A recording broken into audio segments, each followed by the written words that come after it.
Rob, welcome. Great to have you here. Thank you so much. Good to be back. Thank you. So let's kick this one off with one of the tougher questions. What's the biggest lie men still believe about getting healthy, and what's the cost of them holding on to that? Oh, boy. Here's a big one. All right, another great question. Dude, you got to stop being so good at this. All right, so I think there's many, but if I'm put on the spot and I'm thinking about it now, I say this whole myth about bulking and cutting.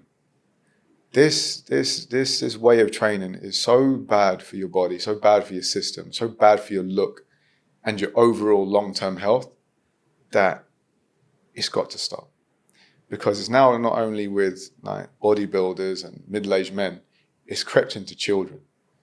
Children believe they've got to bulk and then cut. And they're going through this cycle non-stop, and they don't look any better. They're not even getting much stronger. Nothing's really changing for them apart from hormonally, they just look worse. They look more fatigued, they got more acne, they're more puffy, they look more tired. So I don't see any benefit in the whole bulking and cutting regime. To me, just get strong. Stay strong all year round. End of story. So it's almost like they're focusing more on aesthetics, they're overcomplicating what should be fairly simple. Is that what you're kind of seeing the most of? Training's simple. Like to overcomplicate it means you're always looking for something more that needs to be done. So as soon as someone comes out with a new type of fad or a new way of doing things, you're going to jump onto that. It's too easy. You're going to believe and fall for anything. So the best thing to do is to keep training as simple as possible. So whilst you're young, your aim should just be to improve what you can improve on. So don't try and lift up, don't ego lift. Don't try and lift too much before your time. Understand why you're lifting, understand how to lift, and just keep that going. And once you put up a solid foundation, then you can take it to a next level, and you can keep on building on top of that. And that will last you for a lifetime, as opposed to trying to bulk, build up strength, and then cut yourself down in how you eat and do more reps or whatever the case may be. It's not sustainable. You'll be going through too many ups and downs, which is not good for your system overall. And it goes back to a lot of things we often talk about, which is that consistency. It's actually better to be consistent and progress at a steady rate rather than trying to do, it's almost like a boom bust every time, even whether you're bulking, cutting, whatever that approach is. And I don't know about you, but I always see a lot of people doing a lot of steady state cardio all the time, and they just assume that's going to get them fit, is going to help them to lose weight, and they're going to get bizarrely stronger from that. What's your sort of view on that side of things? Steady state cardio, waste of time, complete waste of time. If your aim is to build muscle, if your aim is to get stronger, there is no need to go on a treadmill and jog for 45 minutes to an hour. It's a waste of time. It's actually counterproductive to which you want to achieve. Right. You don't want to be in a catabolic state when you're trying to build muscle. It just doesn't work. Right. So the best thing for you to do, if you're going to lift weights, or if you're going to, your aim is to get stronger, lift to get stronger. Simple as that. If you want to get your heart rate up or warm up before your lifts, walk 10 minutes. Increase the intensity of your walk. So I'm a big believer in the spectrum of walking to sprinting. Walking's great. Sprinting's fantastic in terms of the benefit sprinting has on the body. Anything in between, up to about 75%, is a waste of time. So from walking's great, anything in between that jogging period is a waste of time. 75% plus is where you want to live. Yeah. That's it. And in walking, if you're going for longer walks, you're probably using more of your fat stores. But if you're using more sprint type, that's more of a HIIT type approach, I guess, more intense, short bursts of power, which is great for the body. That's all you need to do, right? I mean, the way I look after my health now is similar to how I've been doing it my whole life. I don't like anything long distance. To me, anything over 200 meters is long distance. That's why you buy a car. I would not go run a marathon. I would not ride a bicycle for a long period of time. I just don't like anything that is just long in duration. I just want to lift quickly, move quickly, and be done with it. And I'll repeat that. My heart rate goes through the roof, and it kind of stays high, and I can take it to a peak, and I can keep working it like that When my workout's done, I'm back to resting. But the benefits I've got from that have lasted me for a long time. Yeah. Yes, the critical thing there, I think, is that consistency, but also efficiency. Doing things in shorter time actually can sometimes be better, and not overexerting yourself as well, or doing too much and then falling into that trap of actually overdoing it, and then having to take a break for too long, and then not being consistent in the long run. This is what you see with a lot of people at the moment. Their intention is all well and good. I see it all the time. They want to get back fit again. They want to train. They want to build muscle. They want to look and feel good and improve their health, all these kinds of things. So their intention when they start is amazing. Once they start, they think that they're young all over again. I'm talking about like middle-aged men now, or middle-aged people. Yeah. When they start back, they realize they ain't got the energy that they used to have. Things hurt a bit more than what they used to. The pain after the first few sessions is a bit too much. So it's hard for them to get over that curve, for them to get for them to stay into that state where the workouts can actually be ongoing and last for the duration. They kind of get in with all the great intentions, things hurt too much, hurt a little bit too much afterwards, and they stay on that zone, and then they don't really find a consistency to stay training. And then what that does is they've got all the supplements, they've got all their diet worked out. When the workouts don't go the way they want, they hurt, they fatigue, whatever, their appetite actually increases. Yeah. They stay eating, they stay getting bigger, and they go through that same cycle of in, then out, and they actually get bigger over the course of however long they're trying to do it for, and it's had the complete opposite effect to that which they want. And I see it all the time, and I'm just like, just start slow and stay on that until you feel comfortable to pick it up. But from an ego position, that's very hard to do. So I understand that point as well. So when I'm training people, I'm looking at their health. Yeah. Are you flexible? Are you able to hold, are you able to do things isometric, like hold a position for a certain period of time?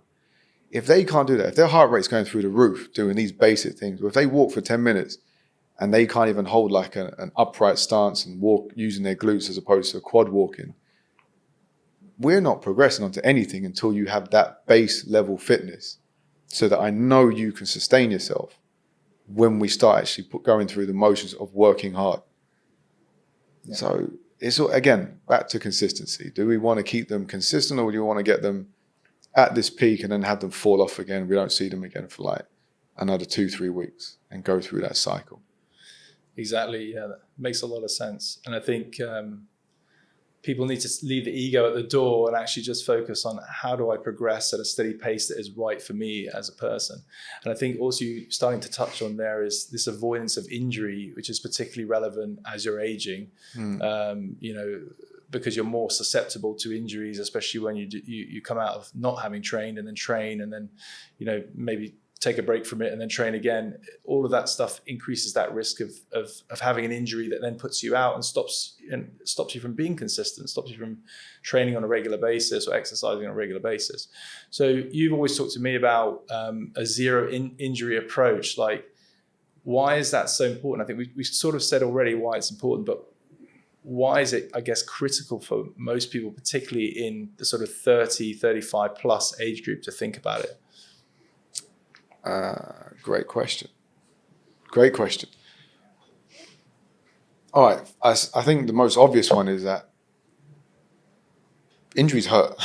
There's no two ways around it. Getting injured, not only does it hurt, it sucks. It takes away most of your motivation to want to stay on the path of getting fit. Another point is that injuries, as you get older, typically take longer to recover from.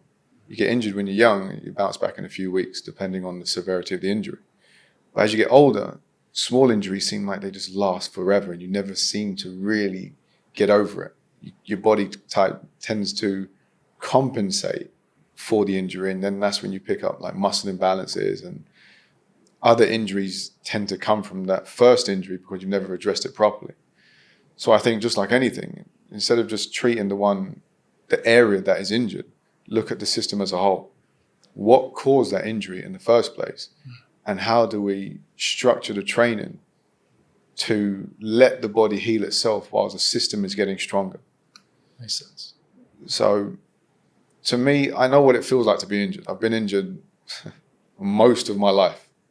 When I finally put my spikes down, when I finally quit track, my body started to recover. But in that recovery process, I realized how much pain I was really in. Because I was strong, I could kind of mask off some of the pain I was going through. But once I'd stopped and I'd realized the type of pain that I was in, I was like, no, I don't miss this at all. So I had to get myself to a point where I know how to train myself to stay injury-free, just so I can live pain-free. And when I see other people going through similar, maybe not as intense pain, but similar types of pain because of injury, maybe that's my soft spot. I'm like, guy, that we can deal with this pretty easy, but you've got to be willing to take a few steps back so we can move forward from a long-term into a long-term position of health, and then from that's our foundation to build strength. Yeah, it's absolutely critical. It makes a lot of sense what you're saying when you hear it in that way. I guess the challenge is we live in this sort of world where there's sort of no pain, no gain, go to drop sort of culture. It's a big thing, particularly in getting back into fitness. There's a lot of brands out there that sort of build themselves around that. Go all out. Get fit. Get back your youth. But maybe to the extent that could actually be detrimental for many people. Listen, and I get that approach because I trained in that zone for so long, and it's inspiring. You watch movies and that's the ethos that the hero of the film is going through. It's like all in, go for broke, and they're always triumphant at the end. So you kind of want that feeling in your reality, but you don't see the drawbacks that go along with that. I've trained like that my entire life. I've always gone hard. I've always lifted heavy. I've always moved fast. I've always jumped high, jumped far. I've done everything that I've pushed my body to its limits. I've broken it because I pushed past the limits, and I've not recovered well enough. I've done all the types of wrongs that you can do to try and achieve a dream. And while it's fun, the downside is not fun. The injuries and how long it takes to get back, the constant seeking medical help and assistance is not cheap. Mm-hmm. And you meet a lot of people in the medical profession who don't know what the hell they're talking about, cannot help you, and just waste time with a lot of these guys. There's no disrespect, but they're all taught and learn the same type of nonsense, and they bring it to the market, and they think because they got their qualification, they think they're in a nice office and all this stuff. You end up wasting a lot of time with these guys. That is also frustrating. It's also incredibly annoying to think that when you're injured, if you think you go to a medical professional, that they can help, and they're unable to help. This is kind of what led me down the path of trigger point therapy, is that when I found my guy who not only treated me, but showed me how it all works and why it works, it blew my mind. And because it works so well, I felt compelled to learn it and to not share the knowledge, but help people with the same type of problems. I want to use that method to help people because it works. I've been through it. I know how painful and I know how demoralizing injuries can be. But I also know that they're, again, depending on the severity of the injury, I know that most injuries are very, very easy to deal with. Mm-hmm. It just takes a certain type of approach, and it does take patience. For sure. And I think obviously you've been at a different level to most people, as an athlete, as a sprinter, and training at that level. But I think even myself included, people can relate to this concept that some days you just feel fantastic. You want to go and you train and you feel great and you get all that euphoria from when you were younger, and it sort of inspires you to train really hard. But actually, if you just go all out at that one particular time, you might then find you take 3 or 4 days extra to recover, and it almost sets you back in a way. So sometimes it's good to have some restraint and not try almost so hard and let that ego, I suppose, take over. Does that feel fair? Is that the kind of thing you notice with people? Or? I do, but yes, that is very true, and I do see that a lot. However, when people do push themselves, or when they think they're pushing themselves, there is a limit to what you can do on your own and what you can do with like a group of friends. Yeah. So let's put some context on that. Let's say you're younger and you're going to the gym, early days, like extreme novices in the gym. You and your friends go to the gym, you're all there to support each other, and you lift well beyond what you should be lifting. The chance of these guys getting hurt is very, very high. They're going to be extremely sore for the next few days because they're there to support each other, lifting badly, and they're going to do that for a period of time. They will get hurt. Whereas if you're coming back into the gym trying to get yourself back to fitness, you want to push yourself, but you know that you can't push yourself that hard if you've got no one to spot you. So you'll go to lift and you'll try and do whatever it is you're going to do, but you know that you can't lift that because the weight will tell you, whatever you take down and you can't lift it, you'll know about it. So you don't actually push yourself too hard to that limit. What happens when you get to that stage is, or that age in life when you want to think more about your health, you end up doing too many exercises per session. So I'll see in the gym that people go from equipment to equipment to equipment. They're doing like 6, 7, 8, 9 exercises when there's no need. Just do a little bit at a time. If you got 4 days a week, you want to train 3 days a week at a time, just do a little bit at a time.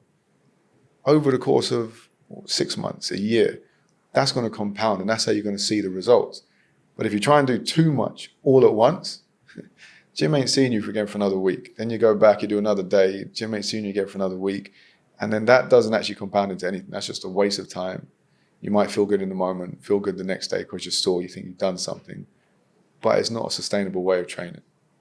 Absolutely. Consistency is key. Interesting there, you were talking about when you're young and how you can potentially learn all these mistakes when you're young and I guess get away with it. So, there's obviously the risk there, but I think when you're young, you get away with a lot more than you do as you're aging. What is the sort of one thing you find yourself unteaching, I suppose, the older clients because they've probably picked up these sort of bad habits when they've been young? Stretching. From you're young, you don't like to stretch, and that does not change as you get older. If anything, you're a bit more like hell-bent on not stretching because it's just boring. Who the hell wants to start going to the gym where you're meant to lift weights and spend the first 10 minutes or 15 minutes stretching? No one. So I teach a lot of people how to stretch, how to breathe while stretching, how to hold certain positions while stretching, just so you can open up certain areas, so you can, when you do start lifting, you can start exercising a full range of motion.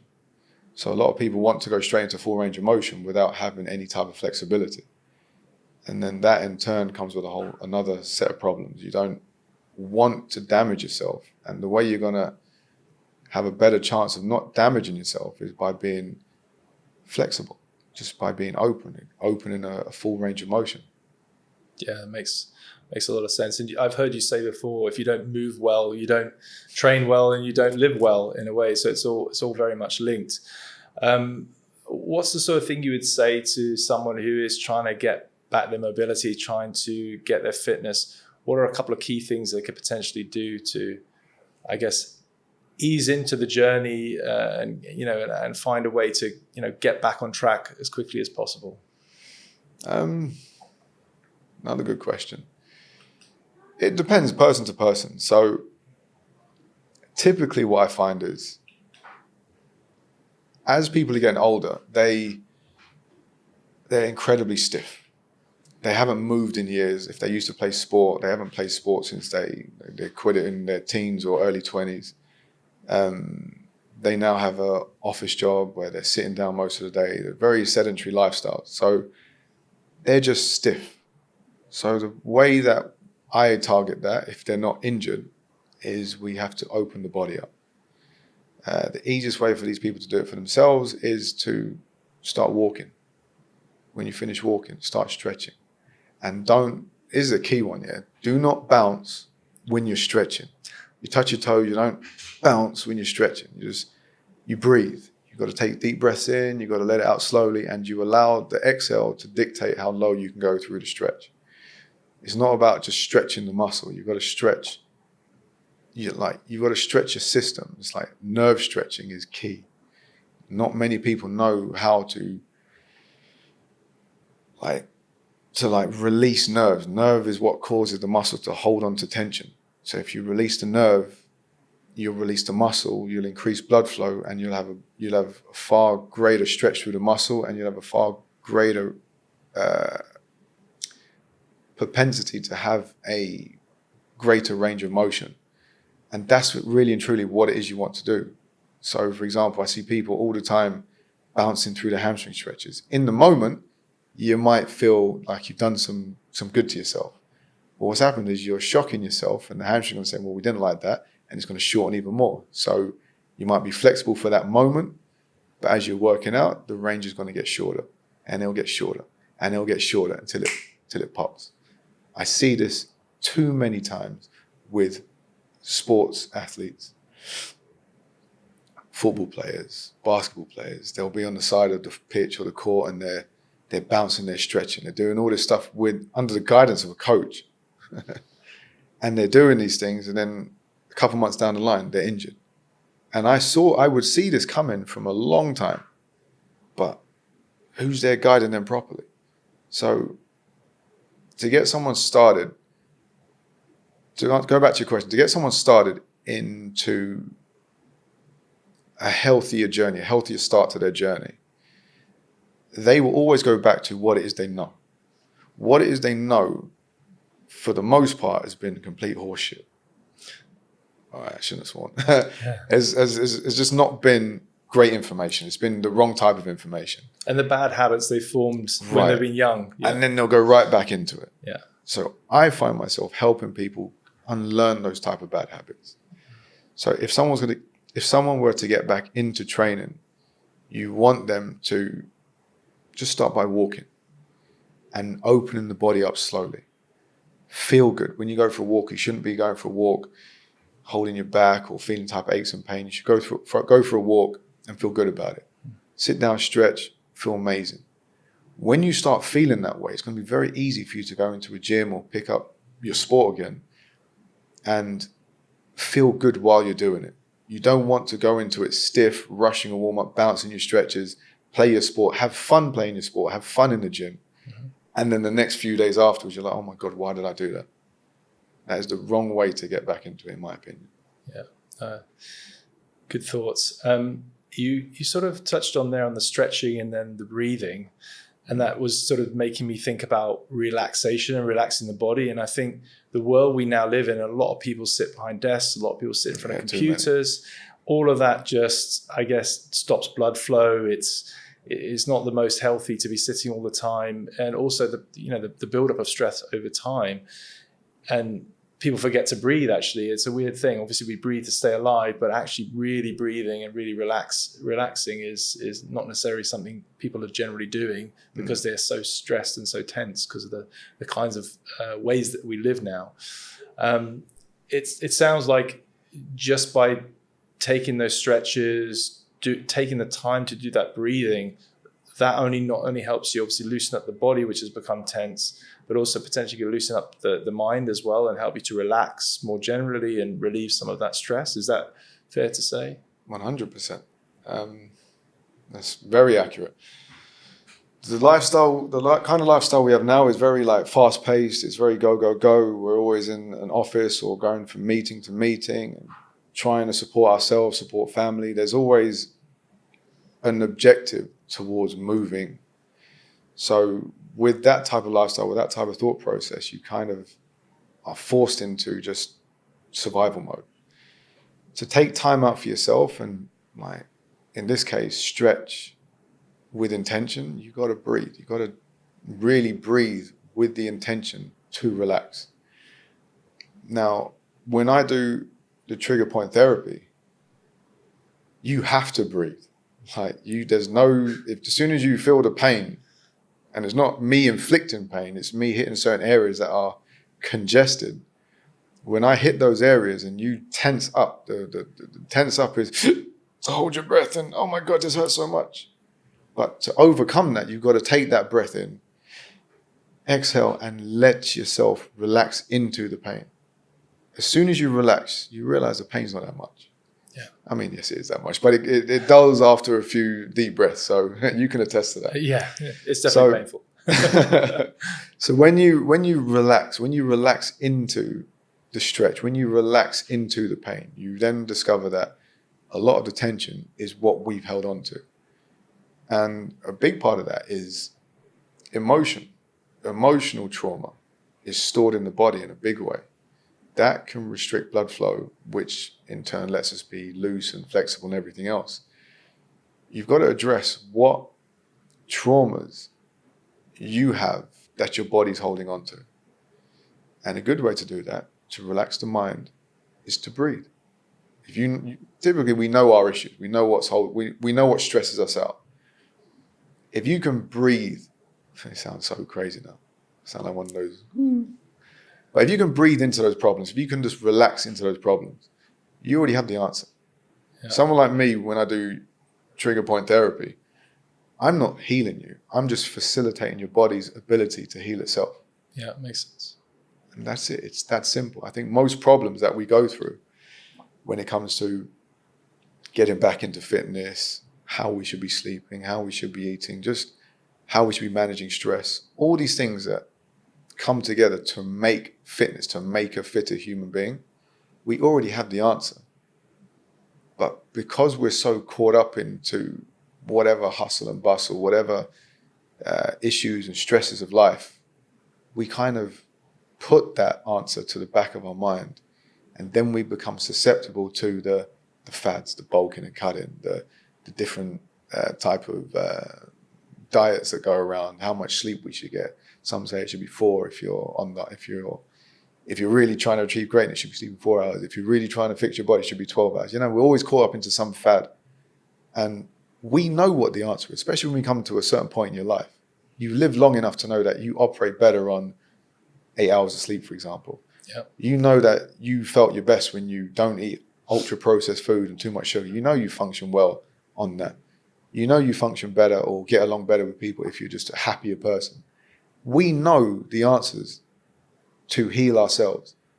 But what we do is we put it all to the back of our mind and live this stress, and we keep it going because we're just distracted. So we've got to get to a point where we are not so distracted. And I think for me, a good way of doing it is breathe. I just do it through stretching. And I stay cool and calm. I'm relaxed most of the time. I don't take it on board no one's stress. I don't care what people think about me. I'm just cool. And I stretch. I don't stretch a lot myself, but I help people stretch. So I'm constantly demonstrating how to breathe. You're stretching every time you show them how to stretch. Yeah, a little bit. That's wise words there. Relaxation is key. So even really active people who regularly exercise, actually the time they spend doing that exercise is actually quite limited versus actually the time outside of not doing any exercise. But why do so many people ignore that period almost and forget about the recovery, the nutrition, all that kind of stuff? And, are they just sabotaging actually themselves and getting back into this kind of boom bust cycle that we've been talking about? I think so. I think self-sabotage is a big thing. When people are training and it's a very short period of your day when you actually spend training. Your life is filled up with everything else, and then training maybe like 45 minutes to an hour. Everything else kind of takes over. And within that everything else, that's where all the stresses kind of come from. So again, going back to it, there are certain protocols that you have to put in place to ensure that you are optimizing your health so you can be the most productive that you can be. So, for example, the system that I like to put in place is a very, very simple one is I'm up with the sun and down with the sun. I wake up early, same time every single morning. I wake up, give or take 10, 15 minutes. I'm up at the same time every single day. And as soon as it's sundown, within reason, I'm going to sleep at a reasonable hour. If I don't go to sleep at a reasonable hour, I will still wake up at the same time in the morning. That's a system that I put in place, and that's allowed me to be relatively productive. That's a system that I try and put in place for my children, that they must wake up same time every single day. If you don't sleep at a certain time to get adequate sleep, you'll feel it. So your body knows that it needs to sleep. So you kind of fall into that pattern. So I think systems, and people who run business will tell you the same thing. If you have systems in place, it makes running your business more efficient. The same thing for your body, for yourself. Have systems in place that allow you to be optimized so you can perform at your best throughout the day. That's actually a really good analogy. And I guess you probably have a number of clients who are, maybe struggling with the energy, the mindset, and actually progressing with their fitness, but they probably do it day to day in their work, but they struggle to actually get those systems in place to actually get that consistency that they need to improve themselves and feel better. Is that what you're seeing, when you're training these people? I train a lot of people who are extremely well accomplished in life. They're doing wonderful things, not just because of their business, but just wonderful things for their communities. They're extremely well to do. And what they've done in that process, because they've been so hell bent in achieving what it is that they want to achieve, they've neglected themselves. But again, when I'm talking to these guys, simple questions. It's, well, how did you achieve what you achieved in business? And they'll tell you they had systems in place, they brought the right people involved, they got the right people involved, they operate between this time and that time. And there are so many systems involved that they can kind of step back because the systems do the work now. So I'm like, well, why don't you apply the same thing to you? Where are your systems for yourself? Where is your system to make sure that you are moving and keeping yourself as fit as you possibly can to ensure that you can still be as productive to your business, to your community, to your family, and so on. When they start to understand it, it's very easy for them to switch into, oh yeah, I've got to do this. I've got to look after myself better. I've got to get more sleep. I've got to stop with the alcohol. I've got to stop. And they, like a switch, they flip into that mode immediately. And once you're in that mindset, it's simple for you to stay into it because you've been doing it for so many years in an area of your life that you know it needed to be done to achieve. But now for longevity purposes, now you've got to do it for yourself. And just like that, they switch into it. And yeah, they've got the discipline at work, but they struggle a little bit with the discipline in their own health day to day. What do you think it is that separates those, sort of men who manage to stay fit, healthy, strong, and more flexible into later life? What separates them from the other people who struggle with that? It's a good question. I think it's habits. I think it's habits play a big part in that. How disciplined are you with yourself? What type of habits do you hold? The guys that I know who are successful, very successful, once they've broken those bad habits for themselves, the good habits stay with work. When you highlight to them that those habits, what made them successful, it's very easy for them to take those habits and bring it to their personal life because that is their habits anyway. Mm-hmm. They've just neglected themselves. Now they take more of an interest in themselves. It's very easy to switch in.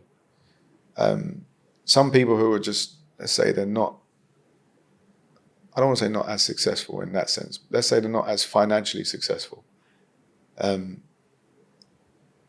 Your success will always be down to your habits, no matter what it is, your fitness, your finances, your love life, whatever it is, your success in any one of these areas is going to be down to your habits.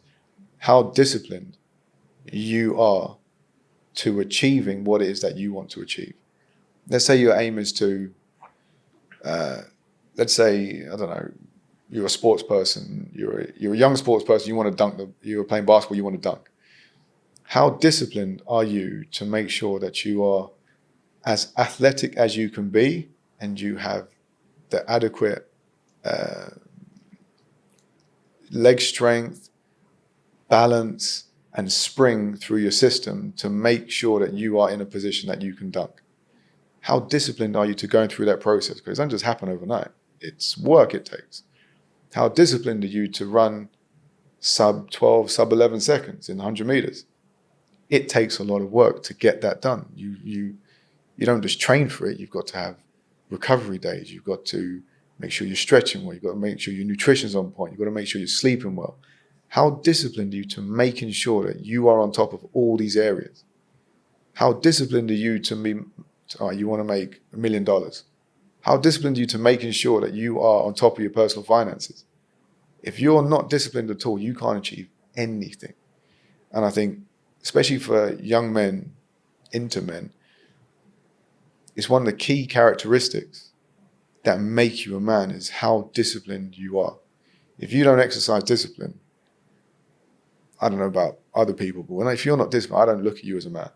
If you're kind of all over the place, you party all night long and wake up whenever the hell you want, there's no structural discipline to your life, I'm not interested in that person whatsoever. Why are you looking at me like that? I'm telling you, I have zero patience for people in my life who are not disciplined.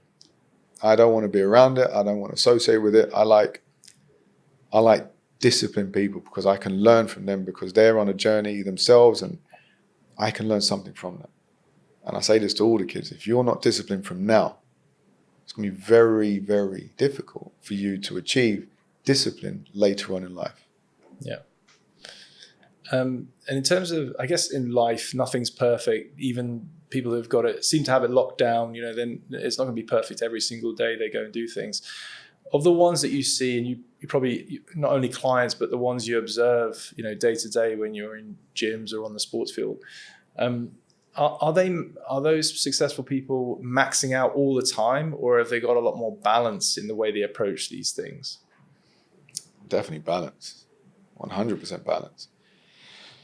The thing about maxing out or pushing yourself to the limit all the time is that you're going to hit a plateau very quickly. And that plateau is what will kill your gains. It's funny I was actually talking about this just this morning with some of the kids I was training.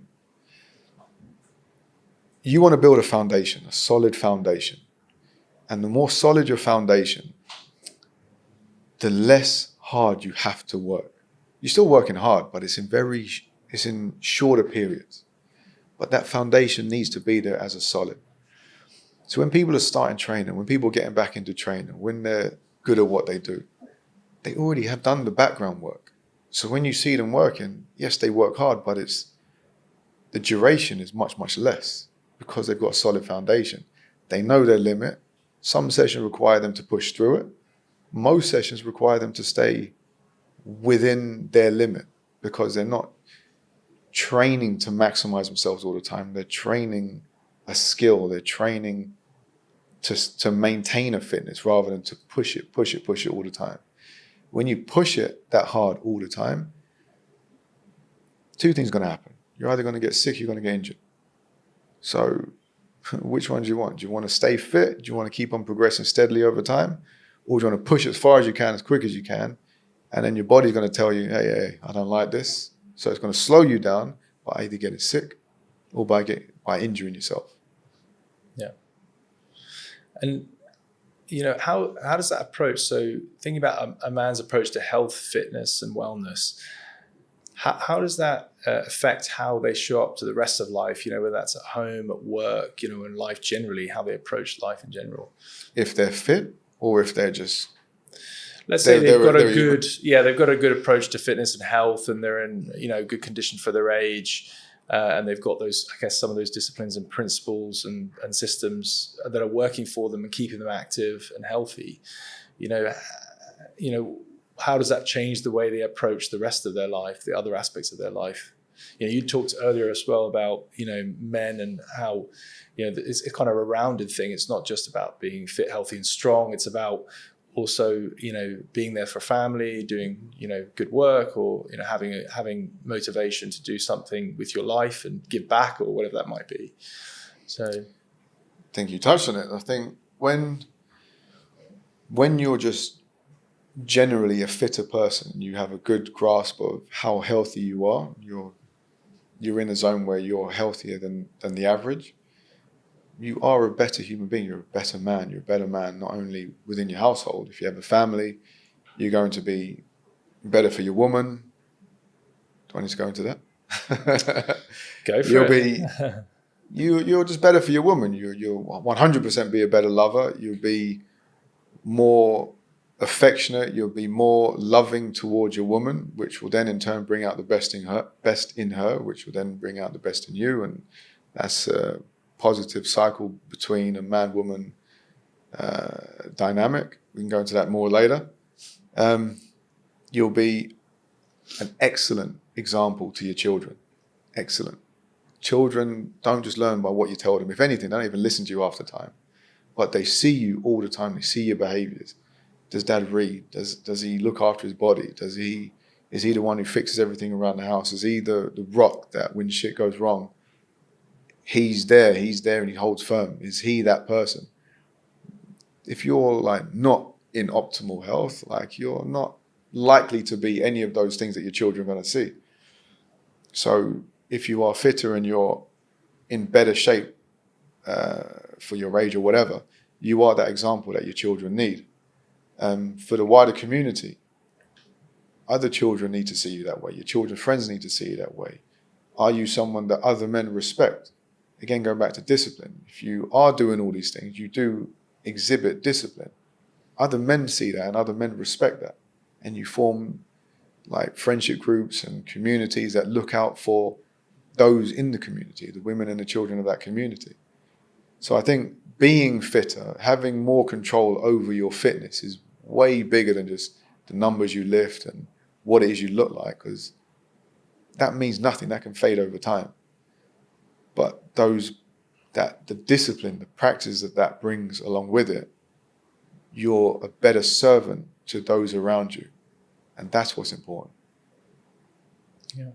When you're talking, I'm kind of thinking about words like confidence, reliability, showing up, being there, being a rock. I think that you didn't, you may have even said that actually in what you were saying, but it's all really, strength in a more holistic way, isn't it? As a man, being there for the people around you. Yeah. You have to be. I don't think there's any other way to be. And already, almost on a separate point, but I feel so bad for women now because the quality of men that's out there now is pathetic. Like, it's really embarrassing, the type of men that are out there. Just look at, they talk about a lot now online and in medical studies and that, how low testosterone is now compared to 50 years ago. Mm. Like, it's embarrassing. And these little boys now are going to be the men that our daughters are going to be like having to marry. I know my daughter, she won't marry these punks, but yeah. It's really embarrassing. That comes from the men, the dads of these children. They're soft as hell. They're not able to be the head of the household from a masculine point of view. They may be the head of the household in terms of financially what they're doing, but finances don't make you a man. That's like, it's like a bonus. You can look after your family and do things for them. Great. Congratulations. But there's so many more facets and tenets that you need as a man, that you need to, like I said, be an example for your children and be that man for your woman. And with the kids that I see now, I'm just like, not all the kids, not all of them, just a lot of them. It's embarrassing now. Yeah, they need to have resilience, I think. They're going to get no resilience. They'll get zero resilience being pampered the way they're pampered now. Yeah. Zero. Again, I was talking about this the other day. Think about where we live right now. Think about the type of competition there is in the workforce right now. You've got, let me just say the West and not the West. So you've got kids from the West who have got the passports that out here can determine a higher package from their employer. Then you've got children who are, candidates, let's say candidates, You've got candidates from the non-Western countries who typically don't get the higher packages. Those guys have suffered. They are hardworking. They're industrious. They've got the same level of qualifications. How does these Western guys draw in a higher salary package as opposed to these guys? Now let's go down to the kids. Those kids are privileged. They're looked after. They go picked up, dropped off, wherever. They've got any idea. They've got zero idea about any form of struggle. Whereas those children who are not from Western countries, same background. They're hardworking. They're industrious. They are overly qualified. And now the marketplace is global. Everyone sees what everyone else sees. There's no hidden information here or hidden information over there. It's wide open. How do our children compete against that? It's impossible. So there's got to be something that we are doing at home within the community to making sure that our kids carry some of the fundamentals of just being competitive. They need these things to just compete in this world now, because these guys are willing to work for a lot less, where we're not as hardworking and we want a lot more. As a business owner, I'm like, I know the hell I'm going to hire. These guys don't stand a chance. Yeah, so what can we do for these kids? And I go back to it. If you're not that example that your children need, if you're not that shining light, if you're trying to protect them from every little thing, as women do, our kids are messed up. They do not stand a chance. We've got to hope that the increased competition then drives some of the competitiveness on both sides. These guys can't even stand outside in the heat for 2 seconds. They're finished. These guys from non-Western countries, this is what they deal with. Yeah. They're hard working. They are not afraid of any little adversity or environmental changes. They know that come rain or shine, they must make sure there's food on the table for their family. That's always my theory. If people can be outside when it's very, very hot or very, very cold and they're fine, then you've got no excuse. You can obviously go and do it yourself, right? I think we touched a lot on strength here, and I think it's interesting to talk about this in terms of men and strength. So quite often, when you talk about men being strong, people think of the aesthetically strong, the ability, the capability from a physical perspective. But actually, some of the things you've been talking about, they're much broader than that. It's actually being strong in a much more holistic way. What is in your mind real strength for men, particularly men who are, adult men? Another good question. Real strength is... Well, one of the things you said was resilience. I think that's something that's important. It kind of boils down to the one thing, which is discipline. If you're disciplined in your approach to things, if you're disciplined in your behaviors, all these other aspects you'll pick up along the way.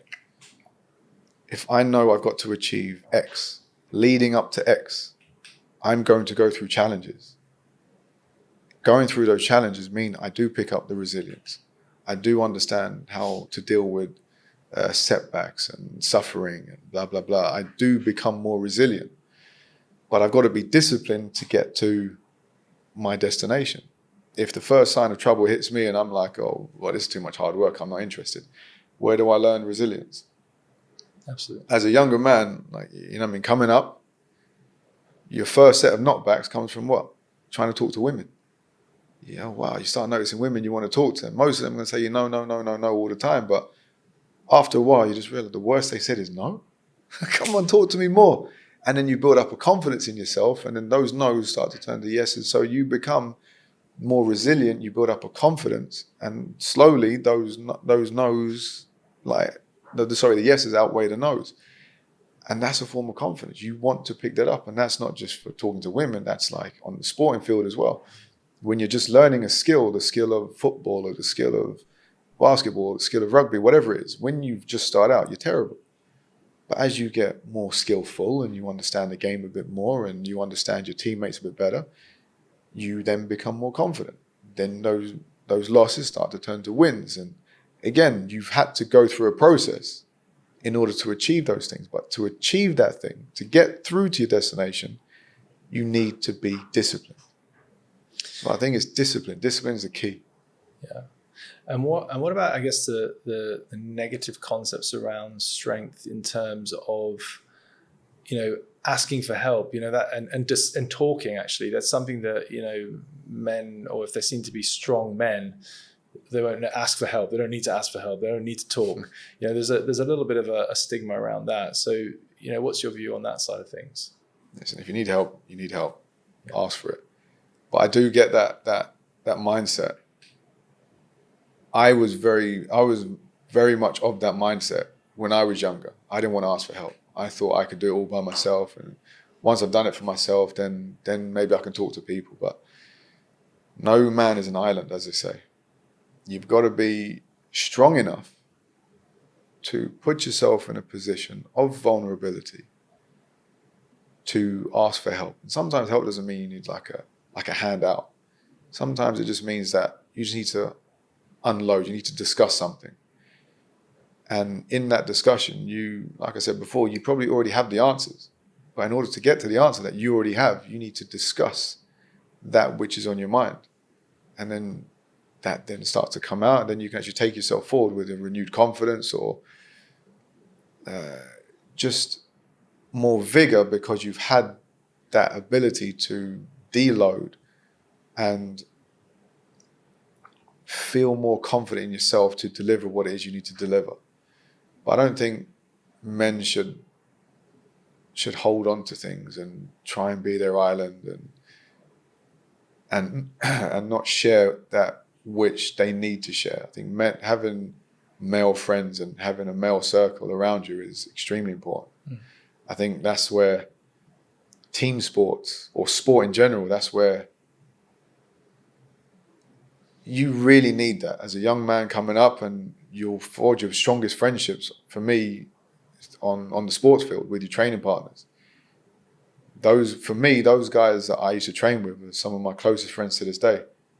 We've bled together. We've been through pain together. We've won together. We've lost together. They've beaten me. I've beaten them. And in that, there's a beauty of friendship.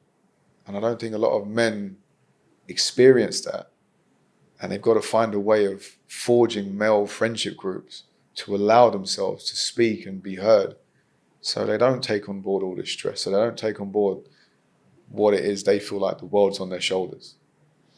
So in a way, it's strength to actually be willing to accept that sometimes you do need to ask for help, and you do need that 100%. Support. Yeah. I'm not saying all the time. Like, as a man, you've kind of got to figure shit out for yourself. But there comes a point where don't be afraid to speak. Don't be afraid to ask for help. But you've got to try and figure things out. You've got to work through certain pain points. But again, don't be afraid to speak.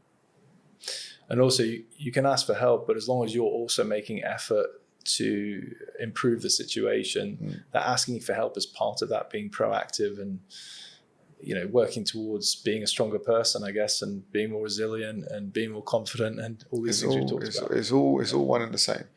Like, when we look at our children, they may struggle with something.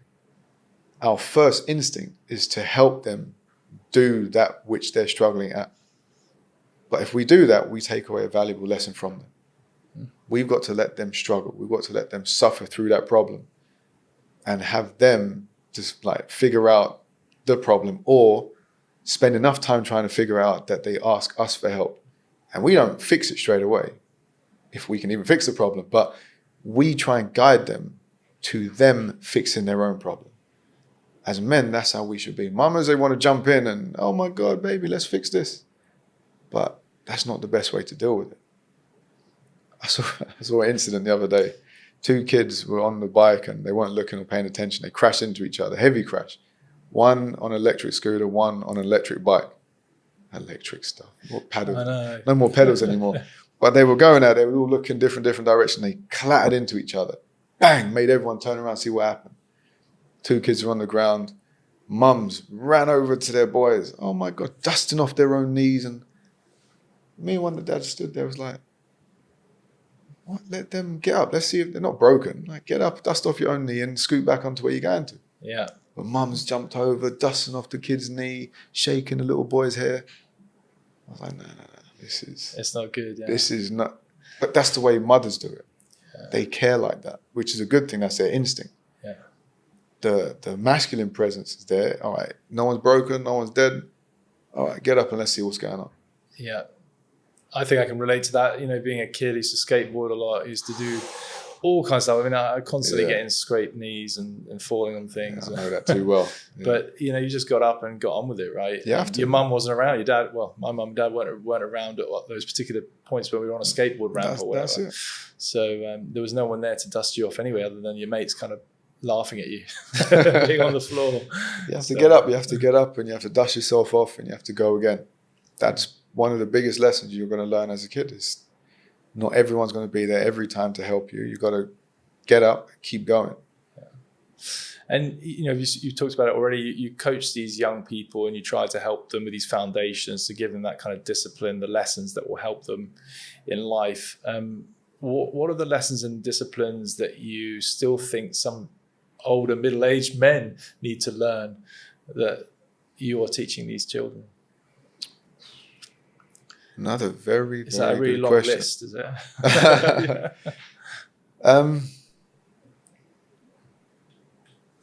I don't know. It's a really good question. You know, is it related to things we've been talking about? Is it universal relevance? Is it, you know, humility? Is it confidence? You know, is it just focusing on the foundational so you can use the foundational to then continue to grow? I think men, when they reach a certain point in life, they get very complacent, especially if they've got families. Like they've already got their wife, they have children, they have a job. They get very complacent. They allow themselves to slip. So whether that be physically, like the aesthetics, I'm not a massive fan of the aesthetic. I don't really care. If you're in shape, whatever that may look like. How they deal with their family, they just get lazy. And then when that laziness kicks in, it's not for a period of time before they realize how much they've been lazy, that at that point it takes a toll on their health. So we all know past a certain age, I think it's past 35 or something like that, testosterone starts to drop. Yeah. And it increases. Drops every decade. Yeah. There you go. So when that happens, it's harder to build muscle. It's harder to stay relevant to your woman. It's harder to maintain that genuine confidence. It's just harder on so many levels when you allow it to diminish the way certain complacent people allow it to fall off. So one of the biggest things I think is that complacency. And to offset that is really quite simple. It's to maintain that discipline that you started out with. Let's say it's with business. You started out disciplined in your business. To lock down your woman, you were disciplined, you were diligent in making sure that she becomes yours.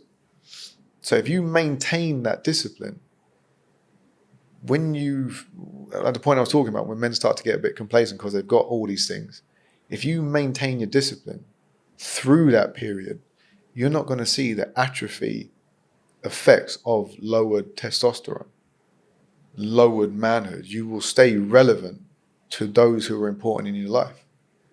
But what tends to happen is, with that complacency, your kids drift away. Your woman's eye might wander, you know? And then you're just kind of left with this shell of yourself, and insecurities kick in and all kinds of problems associated with that, anxiety, stress levels, blah, blah, blah. They all go through the roof. And then it all compounds to make you a more sickly and weaker person. But if you stay on top of that, and again, I'll always come back to it, discipline, you won't face these problems to that degree. We're all getting older.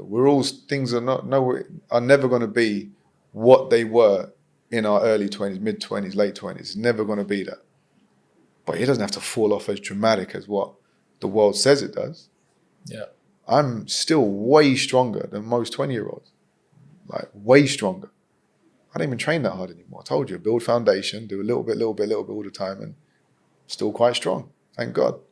But some of these men, with their complacency, allow things to fall way off, they become a mess. Like physically, they just look a mess. If you look a mess, how are people meant to take you serious? Yeah. I don't care how much suit you put on. For me, if you wear a suit, I don't really give a shit. Yeah. But if you're a mess, big belly hanging over your pants, you're getting wider, your face is all swollen, you've got no neck anymore. If you've got all of that going on, who's meant to take you serious?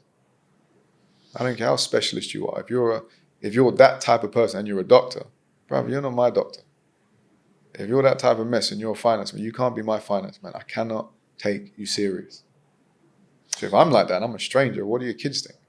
They're forced to love you, but they can't really respect you. What do you think your wife's going through? Right? You know what I mean? It gets deeper.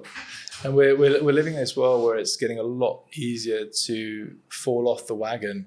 And it's, some of the things you were saying made me think of this, kind of not rock, more like a rod actually, and a consistent rod in your life. It's like, no matter what the ups and downs in life, if you are consistent, with your fitness, with your health, even when you don't feel like it, I mean, no one feels like it every single day, but just doing something to maintain that consistency, maintain that habit, it becomes like a thing you can always fall back on no matter what life throws at you. And then that in itself gives you extra confidence, it gives you that ability to be resilient because, okay, I'll wake up tomorrow, I'll go and do it again, it'll be fine, something will change. And it sounds like that's the kind of thing you're talking about in a way. It's like having that really consistent thing, that really solid foundation that, you never let it go. You always keep it and keep maintaining it as long as possible. And then everything around it can change and be flexible, but that thing remains a solid thing that you have all the time that you can fall back on. And I've seen this firsthand in not only my life and my experiences, but with others with similar backgrounds. So I speak about myself. Coming up, I put everything I can, everything I possibly could within the remit of my knowledge and understanding. I put everything I possibly could into making it as a professional athlete. Didn't work out for me the way I wanted to. And that had its own set of mental setbacks for me. But what I didn't realize at the time that I was picking up was all the characteristics you need to have in life. Or without any exception. You do build up that resilience. You do have this unwavering confidence. You do have the ability to just work hard without any reward. You can just keep going. Now, there are a lot of other athletes who are from different backgrounds that go through the exact same thing. And when they come out of their sport, they're lost. But they got to realize what it is they've picked up and gained from their sports. A lot of parents realize what sport can offer their children, and they put them into sport for those reasons, is to get those lessons. Because while school's great in the sense of getting your piece of paper and saying you've studied this and you're a master of that and whatever, it's not the same as going through those character lessons. And I think this is what we need to remember as adult men. I'll give you an example of when I was going for this job one time. Well, when you go for this job and it's like a group set and you've got to introduce yourself. I'm this person from here and I've done this and blah, blah, blah. So I was like, when I just retired, it's like I'm going for another job now. I can't remember what the hell it was. So I've just retired, no more sport. I've said I'm not sprinting no more. I'm not even lifting away. I don't want to see anything to do with training. I've got to get into the world now and just work. Just be depressed and work. So around the table, all these guys are sitting around and they're all like suits and they're all like men, like what I would consider like dads. I was a dad at the time, but I'm like a young dad. I'm fun. I still wear tracksuits. I still take my son out to the park and I'm able to keep up with him and running ragged. I'm young. I'm fit, strong, everything. But these were like middle-aged men and they're all accomplished. I'm this person from Goldman Sachs and I've run this type of hedge fund and I'm this person who's run like 4 or 5 businesses, and I'm this person. And they've all got what I would consider really good credentials. So I'm thinking, what the fuck am I going to say? So I'm just like, oh, you know what I mean? My name's Robert Graham. I'm whatever age, and I'm an Olympic and world-class trained athlete. They all stopped. They all dropped their pens, and I haven't been to the Olympics. I'm just an athlete who trained very hard. I trained around Olympians. I trained around world-class athlete. I was quick. I was strong. That's what I said. They all dropped their pens and like, what? You didn't tell us that. I was thinking, why is this guy so fit? They all want to know me. Yeah. Because it's an achievement. It's way beyond the average person. Like most people do the other things, which they go up and have a career and do those things. They don't necessarily get to that level with fitness and sport and things. When I got talking to these guys and they want to know me and what it is I do, what I'm about, this, that, and the third, and they share certain stuff, you realize they're so unhappy in their situation. They may have earned or earning a certain amount of money. They may have their family, whatever, but they are not happy. And these are like men who will kind of let themselves go and whatever. So going back to that point, I think it's complacency that just destroys them. But are they living to their fullest? So have they achieved what it is that they want to achieve, or do they kind of get put on a path where they had to do these things to make sure they can look after what they can look after? There's a respect element to that. I really respect men who look after theirs and don't escape their responsibility. I really genuinely respect that. But at the same time, if you are a mess of a human being and you just become complacent because you've achieved that which keeps you comfortable, you've got to address those things, because it has a wider impact on not just you personally, you mentally, but those that are around you. You've got to be the fittest you can possibly be to make sure you are and maintain being that rock for your family, for your community. Again, we come back to this kind of holistic, like very balanced approach. And I think that's quite a critical one. Like, you know, in modern times, we've kind of evolved, you know, the world around us much more rapidly than actually our human bodies, I guess, have evolved. So there's a certain level of us which is still primal, and you still need to feed the primal side of that as much as you need to feed the intellectual side of that, if it makes sense. 100%. So it's like covering all those bases will help you to be more rounded, will help you to control stress, will help you to feel more comfortable in what you're doing. 100%. Is that fair to say? Yeah, 100%. It's funny you touch on this, like this primal aspect. Like, yes, we are extremely primal. And that being said, I believe women to be more primal than men. So what do I mean by that? If women aren't allowed to be women and they've got to assume the masculine role, they're going to crave to be themselves. And their appetite will be open to someone who can fill that void to make them more feminine, to put them back in that feminine. Yeah. And I say that to say this. When men get complacent and lazy, they open the door for their woman to be not their woman. It's a big deal, and I've heard many stories. I've heard many stories of these. I've heard many stories of these things happening. Women want to feel like women. It's in their DNA. It's their primal urge to be made to feel like women. Our primal urge as men is to be men. It's to do what we do. If that means we've got to go out and conquer this, we go out and conquer this. If this means we've got to assert our authority here, we do that. Our urge is to make sure that we can look after and create whatever we need to create to make sure we can look after that which we care for, our community, our tribe. That's men. It comes back down to primal. We've got to feed that. Yeah, absolutely. And you've touched a little bit on this throughout the whole discussion. And you've been through some challenges, you know, some changes in your life over the years. How have you, or what have you learned about pain, both physically and emotionally, in your journey? pain. Pain's not nice, man. Physically, to talk about pain is easy. Like, you know what I mean? You get in,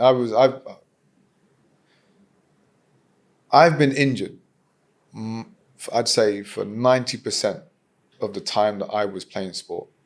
From the days of playing rugby to running track, I was pretty much always injured. I twist my ankle all the time. I torn ligaments, pulled muscles numerous times. I've damaged my knee, shoulder, back, neck. I've done so much damage to myself. So I don't think there's a period of time where I'm healthy for more than like a couple of months.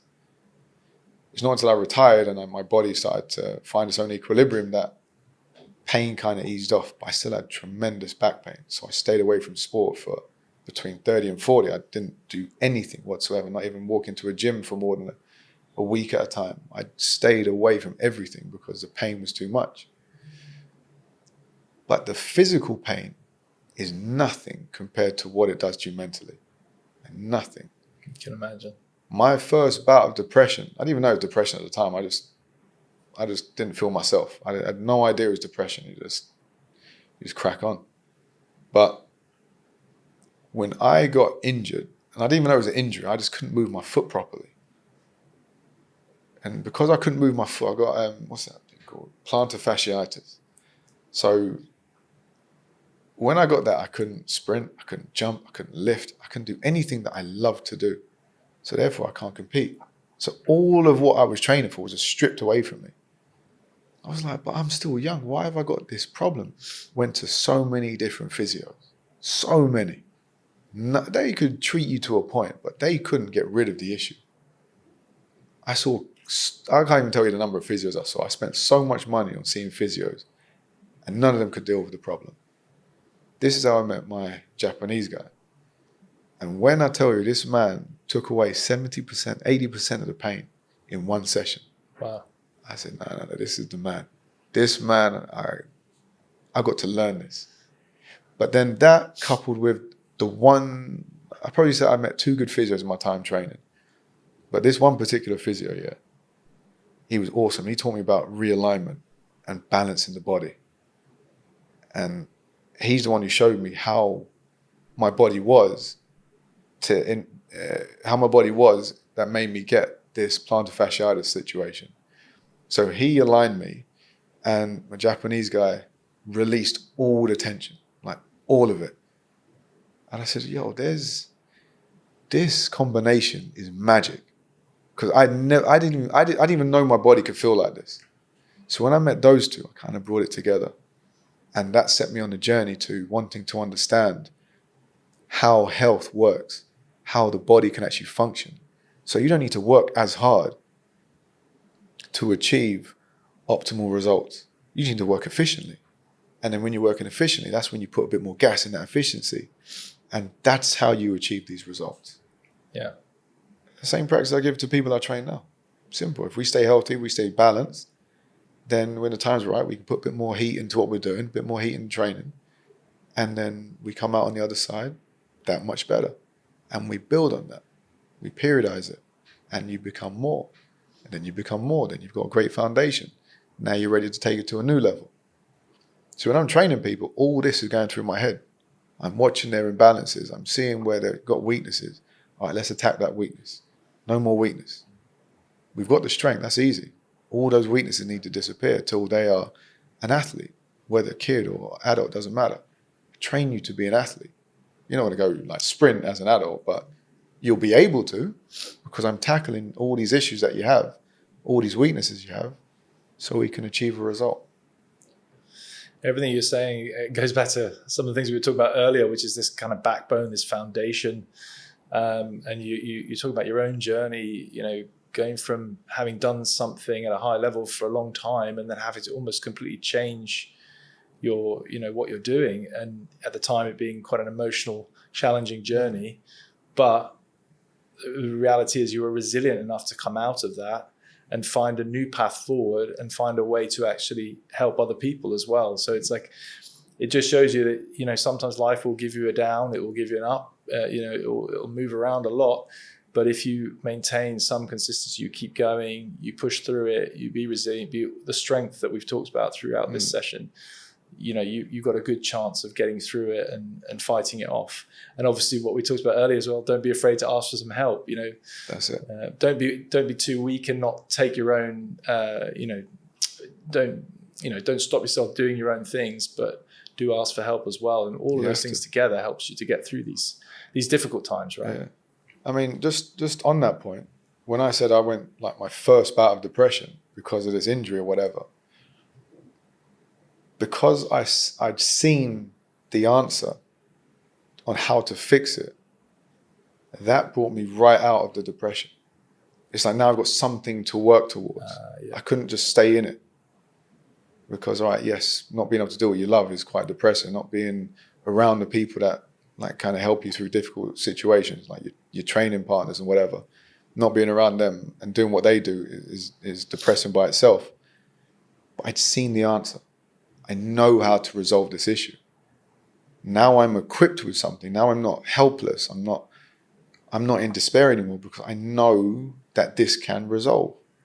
So automatically I'm like, I'll be back in no time. This is an easy fix. Not that I'm doing it, but I understand that there are two people who can help me get me back to where I want to be and get me back doing what I love.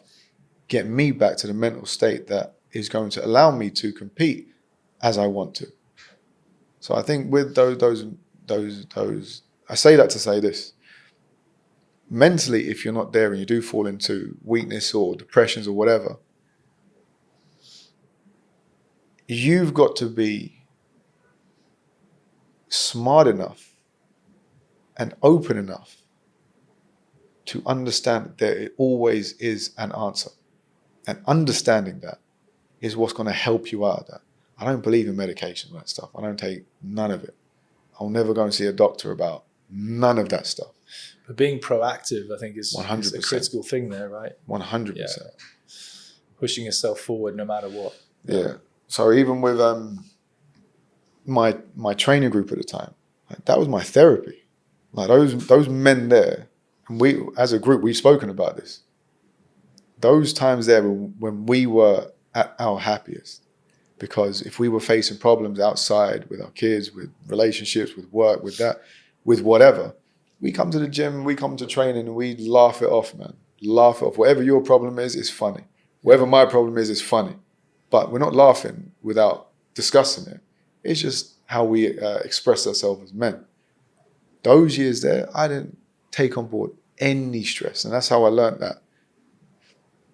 To talk about things, to discuss things with people you trust, it's easy. Just let it out.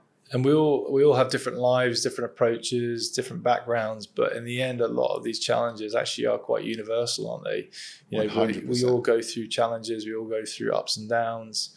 We've all probably been through some stage where we're fitter and not so fit and trying to reclaim that at different levels, right? But it's all relatable. So there's always going to be someone around that you can potentially talk to or who will understand where you're coming from and maybe able to offer you those helpful words or insights that, help you get through that difficult time, I guess. Yeah. Just to know that someone else has been through or is going through, or you see the signs that someone's about to go through that which it is you've been through, is comfort all by itself. I'll give you one. I used to get in arguments all the time with females, all the time. And I'd rise to the occasion. I'm arguing backwards and forwards with these females. And I would think I'm crazy. I swear to God, I'm making a very valid point. But they're arguing backwards and forwards with me, so I'd argue back and blah, blah, blah. When I discovered that this man was having the same argument, I'm like, the same girl. He's like, no, this is my woman, we're talking, whatever we're talking. Then this man is going through the same type of argument, the same exact thing, the same rhythm of the flow of the argument. I'm like, there's something wrong here. It's not us. It's not them. It's just the dynamic of how we understand each other. Yeah. If you can rationalize it, it's not a problem on either side. It's just how we communicate. Now I can step back and say, oh, I recognize it's coming. No need for an argument. You can address the situation way more calm and achieve a result. But the younger me would have been like, no, I'm right, and I'm going to argue it till the cows come home. that's not achieving nothing. But when I understood that we all have the same type of arguments with our woman, with females, whatever, if you just understand the rhythm of it, and no one's right or wrong, it's just take a time, realize it's going to be an argument if you deal with it like this. So come at it from another way. You both get your desired response of what it is you want to convey. I understand it, and I convey what I want to convey. Whether you understand it or not, I don't care. Because at the end of the day, I need to maintain my peace, my strength to maneuver myself in this world properly. Having the one-off argument that I can't even remember what the argument was about is not serving me at all. So I bounce from it. But all men go through this. All men. So what you're saying is we're not actually from Mars and Venus. It's actually from different galaxies altogether. Listen, we just don't understand, or we don't care to take the time to understand each other. Like I think that's another key point. Like, you know what I mean? As men coming up, you want to know more, you want to attract more women. And women, they'll always attract men. So on their side, there's less of a need for them to understand men. But on our side, there is a massive need to understand women because we want them. So we have to take more time to understand what it is they like, their turn-ons, their turn-offs, blah, blah, blah. They just have to do what they're doing. As simple as that. So when it comes to the dynamics of a conversation or an argument or a disagreement, it's more down to us to control the flow of that argument or potential argument or communication. We have to understand them. We have to be the ones who are listening and then communicate our point effectively, or just leave it alone. It's not even worth it. The more we can do that, the more we kind of maintain our stature, maintain our frame. And in maintaining that frame, you maintain being the rock that the family needs, the community needs, blah, blah, blah. There's a discipline to it. Relationship coaching now, I think that's what you're into. Man, what can I say, man? That's the next podcast. Okay, I think we're nearly there on the questions. When you look at the men you've worked with in your own journey, what do you think we're really chasing when it comes to fitness, health, and reclaiming energy? I think that's quite broad. Is it that primal thing? Is that primal instinct that we're all looking for? Is it that ability to continue to be youthful as long as possible? Because often some people just kind of give in to the concept of just getting older, and they just say that's it. There are different types of people, right? Some say, well, actually, we can try and live longer, we can try and be active for longer, and then others that don't, they go the other way, and once they turn 40, that's the end of it, right? And you see a real vast scale of people, of different ages, and some could be older but look younger because they're more active. So I guess it's are people just chasing that? I just want to stay alive, or are they looking for something much bigger? I think so, because you don't just want to stay alive and have a poor quality of life. You want to obviously keep on going and maintain a good quality of life. So I think that's the one universal thing that most people would agree to. People that kind of give in and they're not really about trying to maintain that quality of life, I think that's the minority, if you want. And let me say this, it's not all about just going to the gym. Like, there are many ways you can stay fit. Like, paddle is one way. Like, my thoughts on paddle, but people playing whatever sports they want to play, being as active and as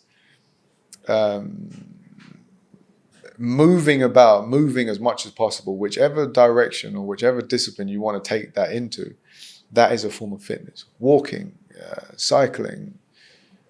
I don't really advise like long distance running, simply because of what it does to your knees and your joints and everything else. But there are many modalities of fitness, many, many, many. So it's not just about going to the gym and picking up heavy stuff, even though that is what you need to do.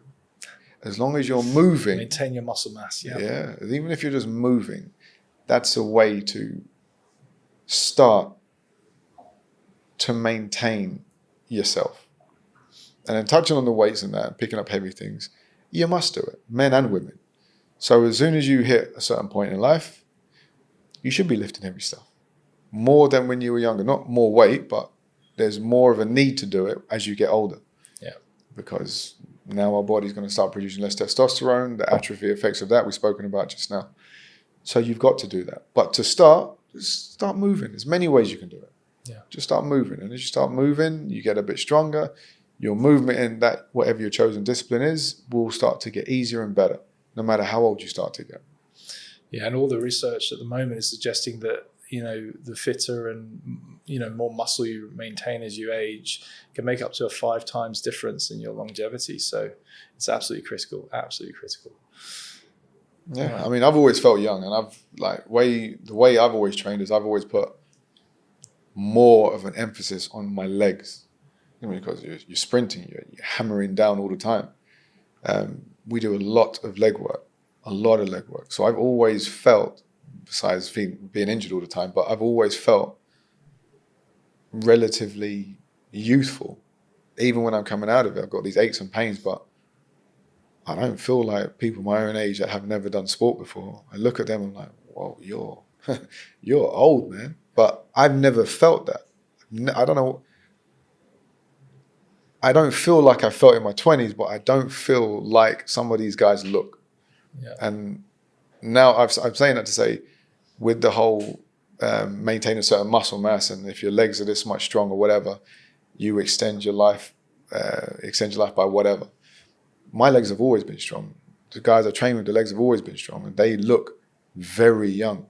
We still look young. And I think a lot of it's down to feeling. You know, I always, that's what drives me a lot of the time, because I go through periods sometimes where I'm maybe not exercising as much, or I'm eating a little bit more loosely, let's say. And, you know, I don't feel so great. And then, I like getting back into it and actually getting, you know, back into some consistency. And then I start to feel better. And that's the thing that often drives me, I find. When it comes, it's interesting you mentioned food now, yeah. I've never, ever felt good eating bad food. Like, you know, people can just eat bad food and they just live as normal. Yeah. Like, they can eat a pizza and they don't feel. As soon as I eat something bad, I immediately feel sick. Like I need to get rid of it immediately. Yeah. Restaurants, I don't even like going to restaurants, because most restaurants I go to, I need to be sick straight after. It's not that the food doesn't taste good. It's just not prepared in a way that my system can take, whether that be through oils or how the food seasoned, whatever it is, I can't deal with it. So most of the time, I have to eat what we prepare at home. And that way I know I trust it. It's the meat's washed, it's seasoned properly. I can deal with that food and don't feel sick afterwards. But if I eat badly, I feel terrible. I feel tired straight away. I want to be sick. Like it's a horrible feeling. I feel sluggish when I move. Even like the effects the next day, that stays with me. For me, it's as bad as drinking alcohol. You know, when you get the hangover and the next day, oh my God, I can't stand up properly. I feel that bad when I eat bad food. It can make a big difference. A massive difference. Yeah, they do. They say in terms of, I guess, weight loss and weight gain, that a calorie is a calorie, but you still have to count in there that the quality of the calorie is going to make a difference to how your body is. The nutrition behind it. Yeah, absolutely. The nutrition behind it was a big deal. I've never counted a calorie in my life. I couldn't care less. But I love food. I'm a meat eater. I love steak. I love chicken. I love food. But I got to prepare the food, because I'm like one of the only people I trust to cook. So when I go to a restaurant, food might be nice, but again, I just want to just get rid of it, because however it's prepared doesn't always agree with me. And I think the critical thing here actually is you're talking about something that works specifically for you. And I think everyone has to be very honest with themselves and say, well, am I eating this just because it just tastes good in the moment, but actually overall, is it making me feel bad? You know, should I just do this just because everyone else is doing it, or should I actually focus in on what are the things that are working for me? Let's do more of that, because that's going to help me feel better. That's going to help me train better. That's going to help me, have more energy, or whatever that might be. And people have to look very hard at themselves and say, what are the things in life that actually help, and what are the things that are hindering my progress? Yeah. I think when you're younger, you're oblivious to all this. You kind of just eat what's put in front of you. So if I go back to me, when I was competing, I always used to stand up at the start line, and I'd have terrible acid reflux, like bad. I thought it was just nerves. I thought, fuck, why am I so nervous? It's only the heat. It wasn't KFC, was it? Dude, I'm eating whatever's going my way. McDonald's, KFC, pizza, curries. I'm eating because I love food. Yeah. And I never associated how bad this stuff going in my system was. And now I'm at the start line. Bruv, I used to eat sweets like there's no tomorrow. Before the race, I'm drinking Skittles. Bad. I was bad with food. So I'm at the start line. I'm like, why do I feel like everything I ate is up here? So as soon as the gun goes, I'm like, well, in the set position, I'm like, I want to vomit. I really want to vomit. As soon as the gun goes, I've got to deal with this and still execute and do what I've got to do. It was a massive off-put for me while I was going through, while I was competing and everything. But I never associated that to food when I was younger. Never, not once did I think about that. Now as I'm older and I'm advising these young people, like, what's your diet like? How are you eating? When are you eating? I'm really diligent on this with what it is that they're doing, so they don't fall into the same mistake that I made and just eating whatever you want and hoping for the best. It's probably another reason why I got injured so much. I was eating whatever I wanted. I remember I used to finish training, and at the top of the hill where we trained, there was a kebab shop. So we go get a kebab. Then we get the bus to another area. Then there was a Morley's chicken. So we get wings, fries, and chicken burger, whatever. Then we go back home. Now it's time to eat what your mum prepared. So all in that 1.5-hour journey, 2-hour journey back home, we've eaten so much food. It's like 5,000 calories in 3 sittings. And we weren't fat. And then if we were playing video games all that night, what we do is we go to the off license or whatever, and we buy sweets and sodas and everything. We just be up all night long eating sweets and all this crap. And I'm expected to train as hard as I was. I did this for years. Wow, yeah. But you learned your lesson. You don't do it anymore. I learned my lesson and ruined my whole self at the same time. Yeah. I think at the time I was probably diabetic and didn't even realize. Yeah. And then coming forward till now, all these injuries are kind of like fading away from my body. But I'm very particular about what it is I put in my body. Extremely particular. And anyone who I train, I advise them. I don't give them no meal plan or nothing. I think if you want to bullshit your body and eat whatever you want, go for it. Enjoy yourself. But if you want to be serious about what you're doing, here's a guide to follow. Yeah. Just try and stay within it. If you have a little moments where you slip up and you don't, whatever. But on a whole, kind of stick to a plan, stick to a routine, be disciplined with it, and you'll feel better. Yeah, I've always gone by the sort of 80-20 concept. So if you spend 80% of the time doing the things that are good, you've got 20% of the time to enjoy life in other ways. That's Pareto's law. Probably it's probably someone else's. I stole it somewhere, but I think if you try to do 100% all the time, you're probably going to fall off the wagon. But if you do things right most of the time, it generally works. And I think that's good advice. Think again back to what we've been talking about the whole way through this discussion. It's the overall approach. It's not just about going to the gym a couple of hours a week or doing some sport a couple of hours a week. It's about thinking about all these different aspects of your life, your recovery, your mental health, your nutrition. And if you can get those working most of the time in a consistent way, you're probably going to be on a good track. And then you can dial it up and dial it down as you see fit, Yeah, you have to. Moderation, big one. Rob, thanks for joining us.